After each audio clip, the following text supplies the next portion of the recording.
بسم اللہ جلیل الشان عظیم البرہان شدید السلطان ما شاء اللہ کان اعوذ باللہ من الشیطان الرجیم بسم اللہ الرحمن الرحیم الحمد للہ رب العالمین والصلاة والسلام علی رسولہ الکریم یا اللہ المحمود فی کل فعالہ یا اللہ المحمود فی کل فعالہ یا اللہ المحمود فی کل فعالہ استغفر اللہ کل ذنوبی یا ستارو یا غفارو بحق حضرت محمد مصطفیٰ صلی اللہ تعالی علیہ وسلم استغفر اللہ کل ذنوبی یا ستارو یا غفارو بحق حضرت مخدوم کائنات و مولائے کائنات و سرکاران حسنین کریمین علیہ رحمت و رضوان استغفر اللہ کل ذنوبی یا ستارو یا غفارو بحق شیخ عبد القادر جیلانی روح روحانی روح ربانی محی الدین شیخ عبد القادر جیلانی یا روحی یا قلبی یا نور یا غوث العظم یا باز شب یا مخدوم محی الدین یا حضرت شیخ عبد القادر جیلانی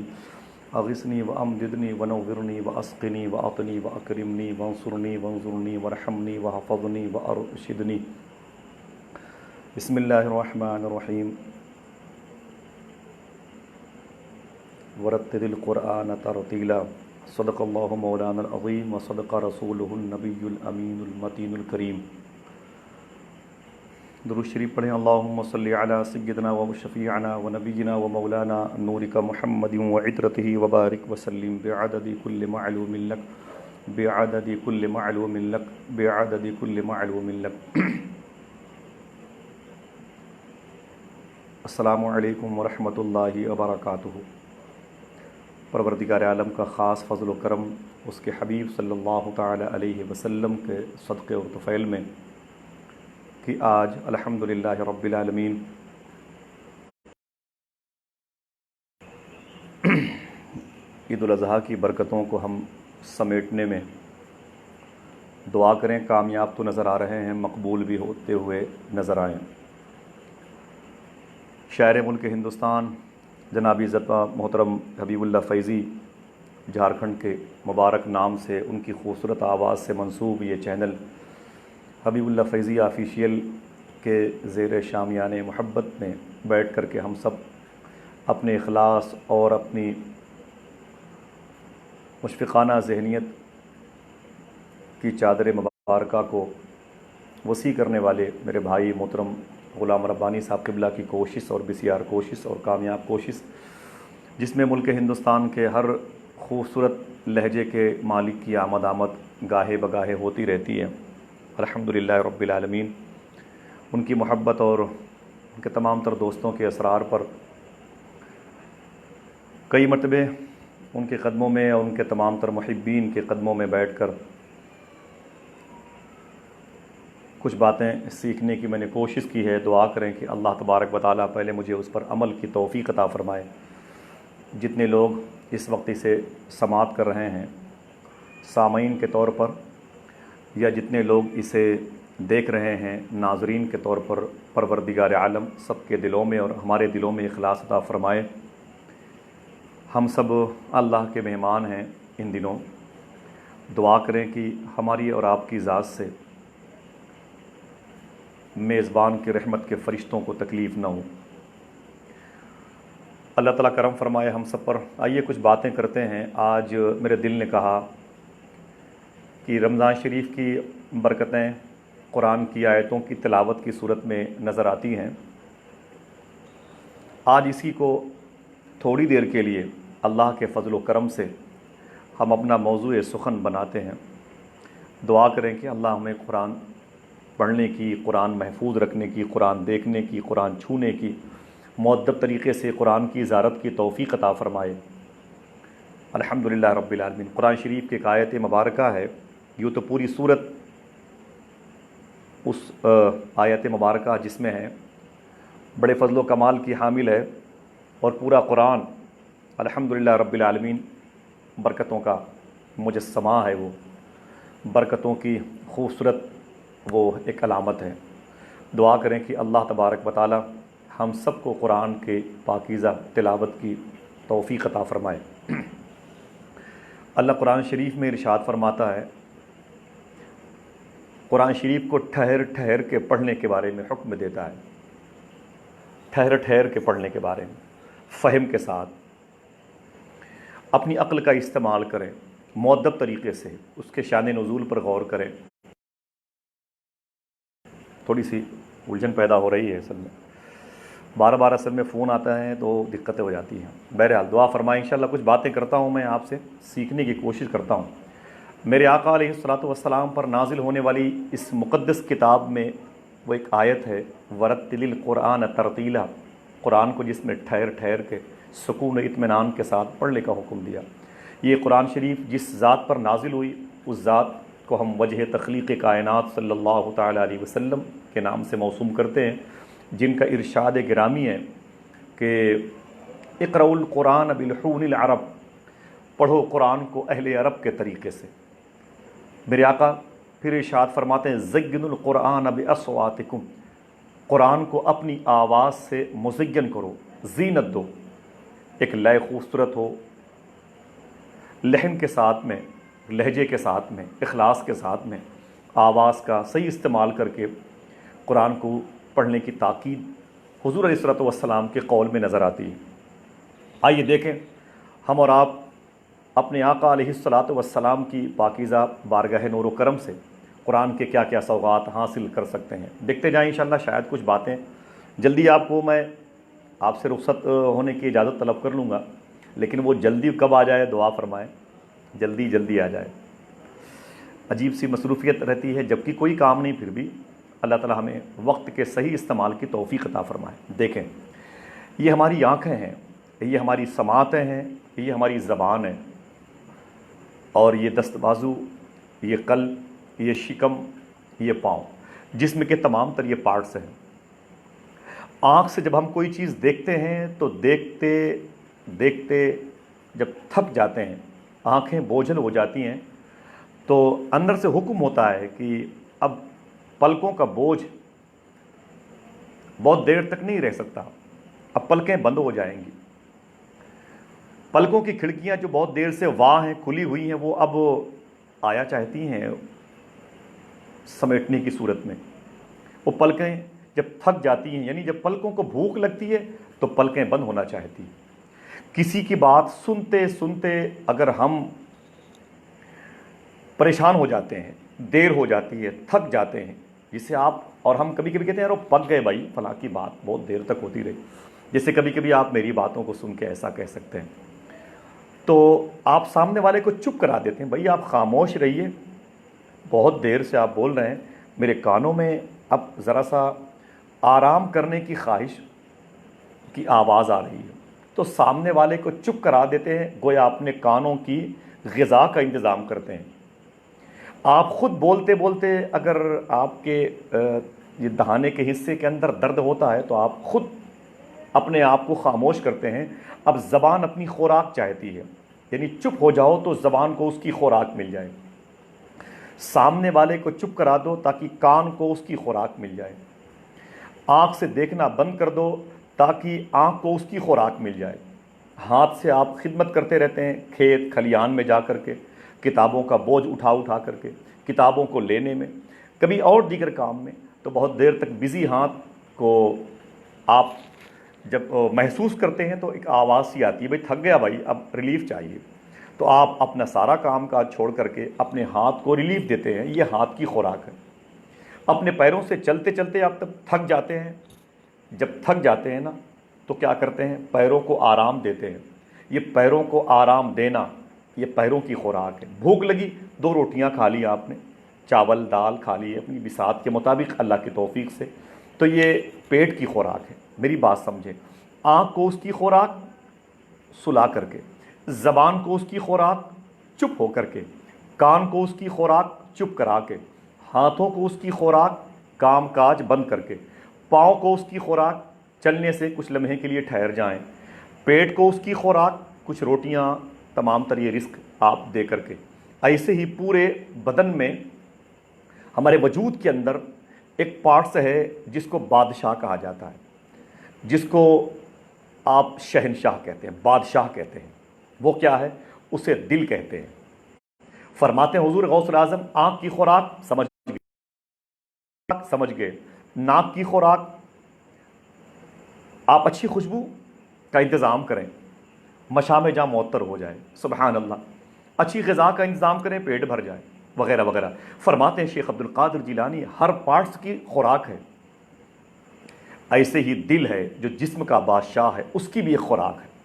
آئیے قرآن سے باتیں کرتے ہیں، کچھ باتیں قرآن کے حوالے سے، جو ہمارے سوالات ہیں جواب قرآن دینے والا، مجیب قرآن، ہمیں تسلی بخش برکتوں کو دینے والا قرآن۔ ہم یہ سوال کرتے ہیں کہ ہمارے پورے وجود میں جو بادشاہ ہے وہ دل ہے، وہ دل، تو دل کی خوراک کیا ہے؟ پتہ چل گیا، آنکھ کی خوراک، ناک کی خوراک، کان کی خوراک، ہاتھ کی خوراک، منہ کی خوراک، پیٹ کی خوراک کیا ہے، پتہ چل گیا۔ تو دل کی خوراک کیا ہے؟ آؤ اسی قرآن سے پوچھیں جس قرآن میں حضور نے فرمایا اسے ٹھہر ٹھہر کے پڑھو تب مزے آئیں گے، اس کا لطف ملے گا، اس کے فہم کی گہرائی تک پہنچو گے، اس کی بلاغت تک پہنچو گے، اس کی فصاحت کو سلام کرو گے۔ قرآن کی ایک آیت ہے جس میں لکھا ہوا ہے الا بذکر اللہ تطمئن القلوب، خبردار، اللہ کے ذکر ہی میں قلب کو اطمینان ہے۔ سبحان اللہ۔ حضور غوث اعظم کہتے ہیں پتہ چل گیا کہ اب تمہارے دل کی خوراک کیا ہے۔ وہ کیا ہے؟ کسی شاپنگ سینٹر میں نہیں ملے گا، کسی مال میں نہیں ملے گا، کسی منڈی میں نہیں ملے گا، وہ ہے ذکر الہی۔ اللہ فرماتا ہے میرے حبیب کا ذکر میرا ذکر ہے، میرا ذکر میرے حبیب کا ذکر ہے، یعنی اللہ اس کے رسول کا ذکر، یہ دل کی خوراک ہے۔ آج بات کیا ہے کہ ہم دل کو اس کی خوراک شاید نہیں دے رہے ہیں، اس لیے ہارٹ اٹیک نے اپنا قبضہ جما لیا، اٹیک نے ہمارے دل پر حملہ کرنا اٹیک نے اب قلب کو اپنی مٹھی میں لے لیا، ہارٹ کو مٹھی میں لے لیا۔ پھر خبریں کیا آتی ہیں؟ فلاں کو ہارٹ پر اٹیک ہو گیا۔ کیوں؟ اس لیے کہ ہم نے دل کو اس کی خوراک نہیں دی۔ تو دل کو اس کی خوراک کیسے دیں؟ اللہ اس کے رسول کے ذکر سے۔ الجھن پیدا ہو تو ذکر الہی کریں، طبیعت کو بالغی حاصل کرنے کی خواہش ہو تو حضور کا ذکر کریں، حضور کے رب کا ذکر کریں۔ اگر طبیعت کو آپ چاہتے ہیں کہ اس کی روح کو سکون دیں، طبیعت کو فرحت محسوس ہو، تو آپ اللہ اس کے رسول کا ذکر کریں، اس لیے کہ ذکر کا تعلق دل سے ہے، اور پھر دل کا تعلق روح سے ہو جائے گا جو اذن پروردگار ہے۔ پھر دیکھیے زمین پہ ہوں گے، آپ کی قدم کی آواز آسمان پر سنائی دے گی، آپ پھر اپنی آنکھیں بند بھی کر لیں گے تب بھی آپ کو دکھائی دے گا، کان کے پردے بند بھی ہو جائیں تب بھی آپ کو سنائی دے گا۔ جس زبان کے جانکار ہیں آپ، اس کے علاوہ لوگ کسی بھی زبان میں آپ سے باتیں کریں، آپ کی سمجھ میں آئے گا۔ الحمدللہ رب العالمین۔ تو دوستو، ہمارے دل کی خوراک کیا ہے؟ اللہ اس کے رسول کا ذکر۔ ہم کیا کرتے ہیں؟ غیبتیں کرتے ہیں، ہم کیا کرتے ہیں؟ حسد کرتے ہیں، لگائی بجھائی کی محفلوں میں رہتے ہیں۔ تو دل ایک بادشاہ، اس کے خلاف سازش، ہم نے ہر چیز کی خوراک کا انتظام کر دیا۔ اگر دل کو اس کی خوراک نہ ملی تو یہ بادشاہ کب تک بادشاہ رہے گا؟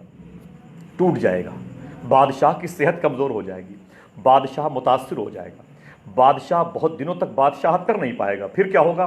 یہ دل، یہ بادشاہ شیطان کے انڈر میں چلا جائے گا، اس کی دسترس میں، اس کی مٹھی میں، اس کو قید کر لے گا شیطان۔ پھر یہ آنکھ، یہ کان، یہ زبان، یہ منہ، یہ ہاتھ اور یہ پاؤں، یہ عقل، یہ فکر، یہ سوچ، یہ فوجی ہے۔ جب بادشاہی قید میں چلا جائے گا تو یہ فوجی کب تک ہمارا ساتھ دیں گے؟ ہاتھ چوری کرنے کے لیے کہے گا، آنکھیں بدنگاہی کے لیے کہیں گی، زبان بد کلامی کے لیے، اور سماعتیں گانے بجانے کے لیے، سارے فوجی بکھر جائیں گے، اکیلا بادشاہ شیطان کے مٹھی میں ہوگا۔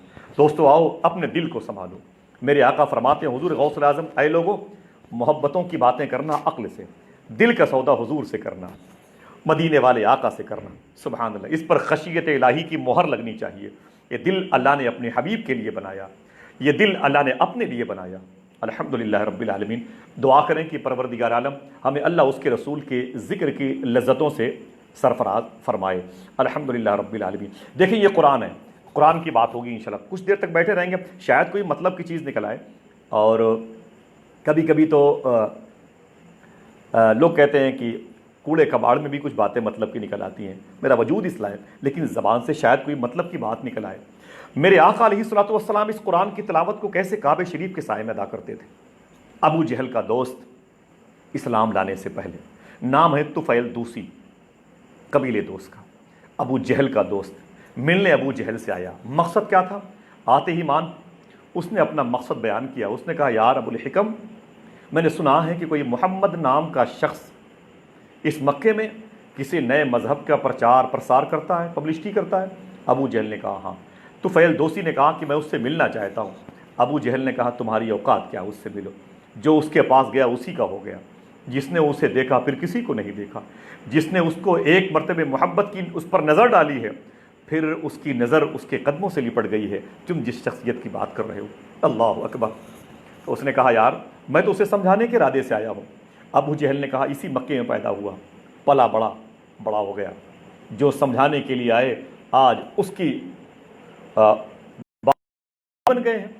اور تم ایسا کرو، آئے ہو مکے میں، مجھ سے ملاقات ہو گئی، تعلقات مجھ سے بنا کے رکھو اور چپ چاپ واپس چلے جاؤ.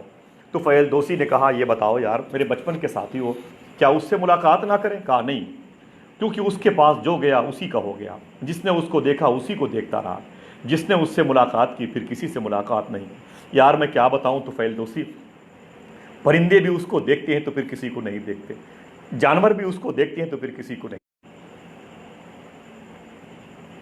طفیل دوسی نے ابو جہل سے کہا میں اتنی دور کا سفر کر کے آیا ہوں، کیا واپس چلا جاؤں؟ کہا ہاں واپس چلے جاؤ. کہا پھر محمد سے ملاقات؟ کہا نہیں کر سکتے. کہا نہیں کر سکتے. تو کہا اگر کہو تو میں کعبے کا طواف کر لوں، کم سے کم محنت وصول ہو جائے، لمبا سفر کیا ہوں. ابو جہل نے کہا کہ اس شرط پر جا سکتے ہو کعبے کا طواف کرنے کے لیے اپنے کان میں روئیاں ٹھونس لو. روئیاں اپنے کان میں ٹھونس لو، اپنی پیشانی کو جھکا لو، نظریں نیچی کر لو. کہا کیوں؟ کہا اس لیے کہ ڈر ہے کہیں کعبے کے آنگن میں، جسے مطاف کہتے ہیں، کہیں اس کعبے کے آنگن میں وہی محمد عربی صلی اللہ علیہ وسلم قرآن نہ پڑھ رہے ہوں. اللہ اکبر. کہا اس سے کیا ہوگا؟ کہا خبردار اگر اس کے منہ سے تو نے قرآن کی آیتیں سنی تو میں تجھے بات کرنا خبردار، اور نہ کسی سے ملاقات کرنا خبردار، اور نہ ہی کسی کی باتوں کو سننا. چپ چاپ سر کو جھکائے ہوئے اور آنکھوں کو مطاف کی زمین میں دھسائے ہوئے کعبے کا طواف کرنا اور پھر واپس اپنے شہر چلے جانا. طفیل دوسی نے کان میں روئیاں ڈال کر مطاف میں قدم رکھا. اسے نہیں معلوم تھا کعبے کو جہاں ہم دیکھ رہے ہیں وہیں قریب میں کعبے کا کعبہ بھی بیٹھا ہوا ہے. میرے آقا صلی اللہ تعالی علیہ وسلم کعبے شریف کے سائے میں، حتیم میں، میزاب رحمت کے نیچے، پرنالہ شریف کے نیچے بیٹھے ہوئے قرآن پڑھ رہے. سبحان اللہ سبحان اللہ. طفیل دوسی نے اپنے طواف کا پہلا چکر شروع کیا. جیسے ہی وہ حتیم کے قریب آیا، حضور تلاوت کر رہے تھے، اس کے کان میں روئی پڑی ہوئی تھی. جیسے ہی پہلا چکر اس نے مکمل کرنا چاہا، اندر سے ایک لرزہ طاری ہوا. اس کو سمجھ میں آیا کہ شاید یہ چکر آنے کی وجہ ہے. اس نے دوسرا سفر کیا، چکر طواف کا جیسے شروع کیا. جیسے مقام ابراہیم سے آگے بڑھا، اس کا دل دھک دھک کرنے لگا. وہ کہتا میں پھر آ گیا حجر اسود کے پاس. تیسرے چکر کی باری ہے. جب میں اب مقام ابراہیم سے ہو کر حتیم کی طرف گیا تو مجھے وہ آواز جو 2 راؤنڈ سے پہلے سے میرے کانوں میں آہستہ آہستہ رس گھول رہی تھی، وہ آواز اور میرے دل تک پہنچتی محسوس ہوئی. اللہ اکبر. میں جھومنے لگا اس آواز کو سن کر کے. اللہ، یہ آواز مدینے والے آقا کی تھی. یہ آواز اس امی حلیمہ کے لخت جگر کی تھی جس پر کوئی باندھ نہیں باندھ سکتا، جس پر کوئی پابندی نہیں لگا سکتا. اس آواز کو دبائے نہیں جا سکتا. اس آواز پر کوئی بھی حکومت پہرا نہیں لگا سکتی. میرے آقا کی آواز تھی. طفیل دوسی کہتے ہیں چوتھے چکر میں میرا دل بھی حتیم کی طرف لگ گیا اور مجھے یاد نہیں ہے کب میری انگلیاں میرے کانوں کے پاس گئیں اور پھر کانوں سے روئیاں میں نے نکال کے زمین پر پھینک دی اور میں اسی آواز کی جاذبیت کی رسی میں قید ہو کے جھومنے لگا. یوں تو میں کعبے کا طواف کر رہا تھا لیکن جھوم رہا تھا اس آواز پر. جیسے 7 چکر مکمل ہوئے طفیل دوسی کہتے ہیں میں نے جلدی سے ایک صاحب سے پوچھا کہ جو آواز آ رہی ہے یہ آواز کیسی ہے؟ سبحان اللہ. یہ جو آواز ابھی آ رہی ہے میرے کانوں میں، یہ آواز کیسی ہے؟ تو بتانے والے نے کہا کہ طفیل تمہارا نام؟ بولے طفیل دوسی. بولے مہمان ہو، باہر سے آئے ہو؟ کہا ہاں باہر سے آیا ہوں. کہا تجھے نہیں معلوم ہے یہ آواز اس ذات کی ہے جس پر یہ آیت قرآن کی نازل ہوئی ہے، جس پر قرآن نازل ہو رہا ہے، جو اللہ کا سچا دوست ہے، اللہ کا حبیب ہے، الحمدللہ رب العالمین۔ تو فیل دوسی کہتے ہیں میں طلب گیا، میں نے کہا ہیں کہاں وہ؟ بتانے والے نے کہا کہ اسی کعبے کے سائے میں حتیم ہے، اوپر پر نالہ شریف ہے، 2.25 میٹر کا رینج ہے، کچھ نبیوں رسولوں کی مزارات کی علامتیں ظاہر نہیں ہیں لیکن ہیں، اسی جگہ پر میرے آقا علیہ الصلوۃ والسلام بیٹھ کر قرآن پڑھ رہے ہیں۔ تو فیل دوسی کہتے ہیں آواز تو بہت دیر سے سن رہا تھا، جیسے ہی حضور کا چہرہ دیکھا پلکیں بند ہونے کو تیار نہ تھی، یہ ہونٹ کب میں نے اپنے حضور کے قدم پہ رکھ دیے مجھے اس کا ہوش نہیں ہے، اور پھر میں نے حضور کے نالین کی اس پاکیزہ طلب مبارکہ کو چومنے والی اس زمین مبارکہ کو، وہ کہتے ہیں طلب نور کو، جہاں جبریل بھی کافوری پیشانی ملے، میں نے اسے اپنی پلکوں سے سجایا، پیشانی پر ملا، اور میں نے کہا محمد عربی صلی اللہ علیہ وسلم ابھی آپ قرآن پڑھ رہے تھے؟ میرے آقا علیہ الصلوۃ والسلام فرماتے ہاں ہاں، نام کیا ہے؟ بولے طفیل دوسی ہے۔ فرماتے کیا چاہتے ہو؟ کہا کہ وہ جو آیت پڑھ رہے تھے وہ پھر سے پڑھ دیجئے۔ سبحان اللہ، وہ جو پڑھ رہے تھے پھر سے پڑھ دیجئے۔ تو میرے آقا تلاوت فرماتے ہیں، طفیل دوسی جھومنے لگتے ہیں، کہتے ہیں خدا کی قسم جس رب نے اس قرآن کو پیدا کیا، اس قرآن کو ظاہر کیا، اس قرآن کو آپ پر نازل کیا، یقین سے میرا دل کہتا ہے کہ ایسی کتاب اب تک نہ پڑھی گئی، نہ دیکھی گئی، نہ سنی گئی، اور جب کتاب کی آیتیں ایسی ہیں تو صاحب کتاب کیسا ہوگا۔ اللہ اکبر۔ طفیل دوسی کہتے ہیں میں نے کفر کو باہر نکالا، حضور کی محبت کا چراغ اپنے سینے کے اندر روشن کر لیا۔ اللہ اکبر، اللہ اکبر۔ یہ اس کلام الہی کی برکت ہے جس کو اب ہم نہیں پڑھتے ہیں، ہم نہیں پڑھتے۔ اپنے تمام تر شورا خطبہ دوستوں سے گزارش کرتا ہوں، ایک مرتبہ دن میں قرآن دیکھ لیا کرو۔ قرآن چاہتا ہے کہ لوگ مجھ کو دیکھیں، قرآن چاہتا ہے کہ لوگ مجھ سے محبت کریں، قرآن چاہتا ہے کہ لوگ میری زیارت کریں، ایک مرتبہ قرآن کو دیکھ لیا کرو، ایک آیت دیکھ لیا کرو، ایک مرتبہ قرآن کو ادب سے چوم لیا کرو، کچھ تو کیا کرو۔ یہ قرآن ہے، اس کی کتنی بڑی برکتیں ہیں، الحمدللہ رب العالمین۔ آئیے دوستو دیکھتے ہیں، اور میں چاہتا ہوں کہ میری باتیں میں روز پروگرام کر نہیں پاتا مصروفیت کی وجہ سے، اور میں اس کا اہل بھی نہیں ہوں، نہ میں کوئی خطیب ہوں، لیکن میں چاہتا ہوں کہ باتیں آپ کے دلوں تک پہنچے، میری ماں بہنوں تک پہنچے۔ لاک ڈاؤن میں کوئی کام نہیں ہے، نمازوں پر بھی پابندیاں ہیں، باہر نہیں جا سکتے، لیکن کم سے کم اپنے گھر میں بیٹھ کر قرآن چھو تو سکتے ہو، قرآن دیکھ تو سکتے ہو۔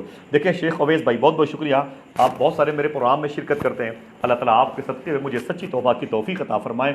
جتنے میرے بھائی ہیں یہ لگے ہوئے، محترم عاشق محمد صاحب، جاوید خان صاحب، بہت بہت شکریہ آپ سب کا، اللہ تعالیٰ آپ کے والدین کی مغفرت فرمائے، اور آپ سب کے صدقے میں بھائی محترم اختر پرواز صاحب قبلہ نعیمی سرکار صدر اللہ فاضل کے دربار کی خوبصورت آواز نعت و منقبت کے حوالے سے مظفر رضا صاحب قبلہ بہت بہت شکریہ۔ میں چاہتا ہوں کہ آپ کے قدموں میں بیٹھوں، کچھ باتیں کروں، میری ان باتوں کو یاد رکھ لیں، کوئی شرعی فالٹ ہو تو مجھے بتا دیا کریں، اختلاف مجھے پسند نہیں ہے، میرا مزاج نہیں ہے۔ دوسری بات، اپنی بہنوں تک یہ میسج پہنچائیں، ہو سکتا ہے کہ بہنوں کی بے ترتیب بکھری ہوئی زلفیں ترتیب میں آ جائیں۔ دیکھیں دوستو قرآن کسے کہتے ہیں؟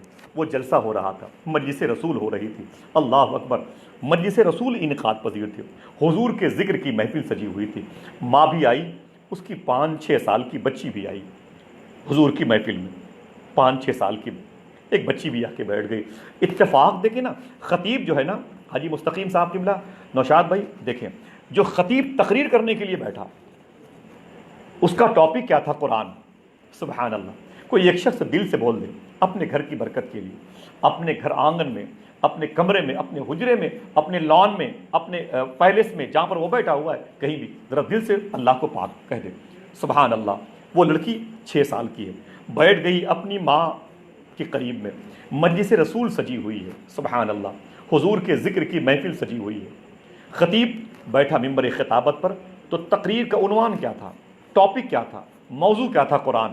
اے لوگوں قرآن پڑھا کرو، قرآن چھونا بھی ثواب ہے، قرآن دیکھنا بھی ثواب ہے، قرآن کو محسوس کرنا بھی ثواب ہے، قرآن کو تصور میں بسانا بھی ثواب ہے، قرآن کی طرف ذہن کو مائل کرنا بھی ثواب ہے، قرآن پڑھنے والوں سے محبت کرنا، قرآن کی تلاوت کرنے والوں سے محبت کرنا، یہ سب کار ثواب ہے، سب باعث ثواب ہے، سب نیکیوں کی پونجیوں میں اضافہ کرتے ہیں، یہ سارے اعمال، یہ سارے کار محبت۔ بس بات لگ گئی 6 سال کی لڑکی، 6 سال کی لڑکی کے دل میں یہ بات لگ گئی کہ قرآن پڑھنا چاہیے، قرآن چھونا چاہیے، قرآن دیکھنا چاہیے، سبحان اللہ۔ جتنے لوگ ملک بیرون ملک میری بات کو سنیں وہ اصلاح میری کریں گے، میں نہیں، بس میرا پیغام میں چاہتا ہوں کہ یہ میری جو ٹوپی ہے اپنے قدموں میں آپ رکھ لیں، خدا قسم لیکن میری باتوں کو آپ پھیلا دیں، ایک آدمی دوسرے سے بتا دے، دوسرا کسی تیسرے سے بتا دے۔ دیکھیں جلسہ ختم ہو گیا، لڑکی 6 سال کی ماں کو سہارا دے کے گھر آئی، تھکی ہوئی ماں بھی تھی، گھر کے لوگ سو گئے، گھر کے لوگ سو گئے، ماں بھی سو گئی، لیکن وہ بچی وضو کر کے قرآن پڑھنے لگی۔ سبحان اللہ، سبحان اللہ۔ دیکھیں مظفر بھائی، وضو کر کے قرآن پڑھنے لگی، وضو کر کے قرآن پڑھنے لگی، ماشاء اللہ، سبحان اللہ۔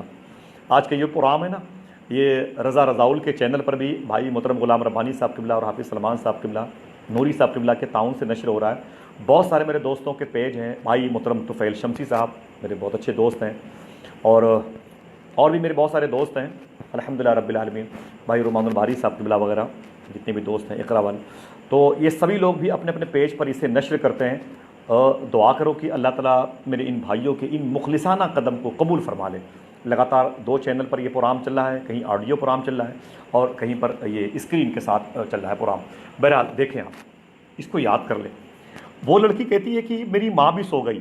دیکھیں افضل بھائی، میری ماں بھی سو گئی، گھر کے لوگ سو گئے، میں وضو کر کے قرآن پڑھنے لگی۔ 6 سال کی لڑکی، 6 سال کی لڑکی قرآن پڑھ رہی، وہ کہتی ہے کہ اللہ اکبر۔ دیکھیں عبد الوکیل بھائی، وہ کہتی ہے کہ میری ماں کی آنکھ کھلی، اس نے کہا بیٹی تو سوئی نہیں؟ جواب سنو 6 سال کی بچی کا، اے میری 60 سال کی ماں جواب سنو، 40 سال کی میری بہنوں جواب سنو۔ 6 سال کی لڑکی سے اس کی ماں نے کہا بیٹی تو سوئی نہیں؟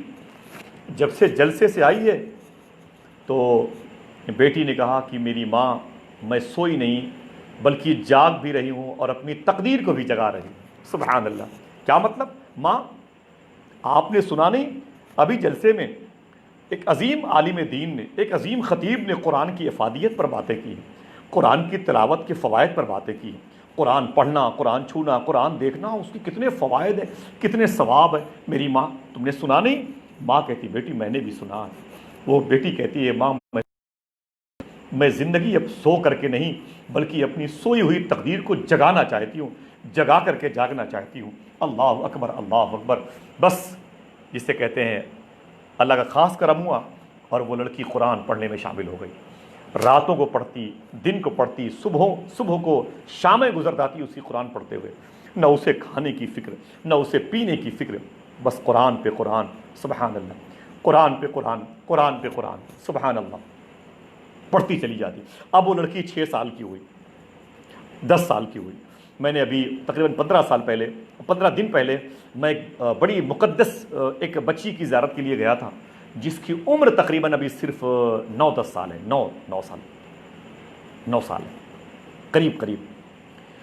اس بچی کے قدم کی زیارت کے لیے گیا تھا جس سے حضور علیہ الصلوۃ والسلام محبت فرماتے ہیں، غوث اعظم سرکار محبت فرماتے ہیں۔ اس کی جو ہے خوبیاں میں اس وقت اسکرین پر نہیں بیان کر سکتا، اسکرین پر عبد القادر بھائی، عاشق بھائی، افضل بھائی میں بیان نہیں کر سکتا، بس آپ محسوس کریں کہ آخر کیا بات ہے۔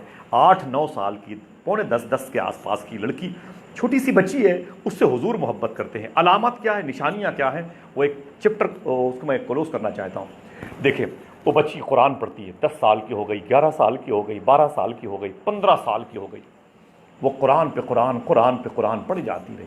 سبحان اللہ، اللہ اکبر۔ ایک دن باپ کو دیکھا کہ وہ 2 دن سے غائب ہیں۔ جب باپ گھر میں آئے تو بیٹی نے کہا کہ ابو کہاں گئے تھے؟ تو باپ نے کہا بیٹی تیرے رشتے کے لیے پریشان رہتا ہوں۔ سبحان اللہ، تیرے رشتے کے لیے پریشان رہتا ہوں۔ تو بچی کا جواب سنو میری بہن، شاید کوئی ایسی ہو جو اس گفتگو کو کہیں کسی گھر میں سماعت کر رہی ہو۔ وہ بچی کہتی ہے میرے ابو ابھی شادی کی اتنی جلدی ہی کیا ہے، ابھی مجھے کچھ دن اور قرآن پڑھنے دیا جائے۔ اللہ اکبر، اللہ اکبر، ابھی مجھے کچھ دن اور قرآن پڑھنے دیا جائے۔ اللہ اللہ اللہ اللہ اکبر۔ ہم تو یہ چاہتے ہیں کہیں سے خبر آئے کہ بس کرو بھائی کل شریف شروع ہو گیا ہے۔ کبھی 2-4 مہینے میں کسی قرآن خوانی کی محفل میں بیٹھے تو سوچتے ہیں کہ بس کہیں سے خبر آ جائے کہ بھائی اب کل شریف کا ٹائم ہو گیا ہے، وہ 2 رکوع 3 رکوع پڑھ دیا، اس احسان کر دیا۔ یار سوچو یہ ہے کیا؟ یہ اللہ نے اپنے حبیب کے نام سے ایک پرائیویٹ صوفیہ کہتے ہیں خط بھیجا ہے، رب نے اپنے حبیب کے نام بھیجا ہے، اور یہ پرائیویٹ، یہ راز والا وہ عظیم الشان وہ خط ہے جسے قرآن کہتے ہیں۔ ایک راز کی بات کوئی کسی کو بتاتا نہیں ہے۔ اپنے محبوب کو جب کوئی انعام دیتا ہے تو وہ چاہتا ہے اس سے کوئی چھیننے نہ پائے، لیکن یہاں کیسی عظیم تبدیلی ہے۔ اللہ فرماتا ہے جو میرے حبیب سے محبت کرے گا میں اسے محبت کروں گا، جو میرے حبیب پر اترنے والی قرآن کی آیتوں سے محبت کرے گا میں اسے محبت کروں گا، میرا حبیب اس سے محبت کرے گا۔ سبحان اللہ۔ لے جاؤ میرے محبوب کی یادوں کو، لے جاؤ میرے محبوب پر اترنے والے قرآن کے پاروں کو، تلاوت کرو، برکتوں کو اپنے گھر کا طواف کرتے ہوئے دیکھو گے۔ اللہ اکبر، اللہ اکبر۔ یہ کتاب ہے قرآن۔ لڑکی کہتی ہے ابو ابھی شادی کی جلدی کیا ہے، مجھے کچھ دن اور قرآن پڑھنے دیا جائے، مجھے کچھ دن اور قرآن پڑھنے دیا جائے۔ ہائے افسوس، 5 مہینے نکل گئے لاک ڈاؤن کے، چھوا تک نہیں قرآن۔ کبھی چھوا بھی تو دکھاوے کے لیے، اللہ معاف فرمائے، کبھی چھوا بھی تو دکھاوے کے لیے، کبھی دیکھا بھی تو دکھانے کے لیے، کبھی پڑھا بھی تو کسی کو پڑھانے کے لیے۔ اللہ اکبر، اللہ اکبر۔ عجیب سی سوچ ہماری بدل گئی ہے۔ نیند نہ آئے اگر آپ حالات کو دیکھیں تو، صبح گزرتی اس کی، شام گزرتی قرآن پڑھنے میں۔ مجبوری تھی، شادی تو ہونی تھی۔ بیٹی نے ایک دن پوچھا کہ ابو آپ شادی کے لیے اتنی جلدی کر رہے ہیں اور آپ جاتے کہاں ہیں؟ صبح کو گئے شام کو آتے ہیں، شام کو گئے تو پھر صبح کو آتے ہیں۔ تو بچی کے باپ کا جواب سنو۔ اس نے کہا بیٹی میں تیرے لیے رشتے کے لیے جاتا ہوں۔ تو بچی کہتی ہے ابو رشتے کے لیے کہاں جاتے ہیں، وہ دور جاتے ہیں، وہ قریب میں دیکھ لیا کرو۔ اللہ اکبر۔ بچی کا جواب تھا ابو رشتے کے لیے دور مت جایا کرو، اور کسی امیر کے گھر پہ مت جایا کرو، کسی اونچے محل کے مالک سے مت بات کیا کرو۔ بولے پھر بیٹی؟ بولے کہ اگر رشتہ کرنا ہی نا تو مسجد میں جایا کرو، مسجد میں۔ اللہ اکبر۔ مسجد میں اذان کے بعد جایا کرو، جو نماز پڑھنے آتے ہیں نا ان میں دیکھا کرو، کوئی نمازی ایسا بھی ہوگا جس کی شادی نہ ہوئی ہوگی، اس سے میرا رشتہ کرنا، اس سے میرا رشتہ کر دینا۔ کہا کیوں؟ کہا اس لیے کہ بے نمازی سے رشتہ کرو گے تو جو خدا کا حق ادا نہیں کرتا میرا حق کہاں سے پورا کرے گا؟ جو خدا کا حق ادا نہیں کرتا وہ میرا حق کہاں سے پورا کرے گا؟ اللہ اکبر، اللہ اکبر۔ بالآخر رب کی مرضی تھی، شادی ہو گئی، اچھا گھر ملا، محبت کرنے والا شوہر ملا، ساس اس کے جو ہے سسر تھے، گھر کے لوگ تھے بڑے محبتی مذہبی تھے۔ گھر میں اس کو نیا پیار ملا، نئی زندگی کی شروعات ہوئی، اور بڑے احسن طریقے سے اس کی لائف کے 2 4 5 دن، 1 ہفتے 2 ہفتے نکلے تھے، سب ٹھیک ٹھاک تھا، لیکن قرآن پڑھنے کا وقت اسے کم ملتا تھا، قرآن پڑھنے کا وقت اسے کم ملتا تھا۔ اللہ اکبر۔ پڑھنے کا وقت اسے کم ملتا تھا۔ اللہ اللہ۔ بچی اندر سے بہت گھٹن محسوس کرتی، اتنا محبت کرنے والا شوہر ملا لیکن دل کو سکون نہیں، دل میں قرآن پڑھنے کے لیے راتوں کو اٹھ کر روتی تھی، اے میرے مولا کہاں جاؤں میں؟ بالآخر اس نے جو فیصلہ کیا وہ سماعت کر لیں۔ شاید ایک عجیب کہانی، عجیب سی بات محسوس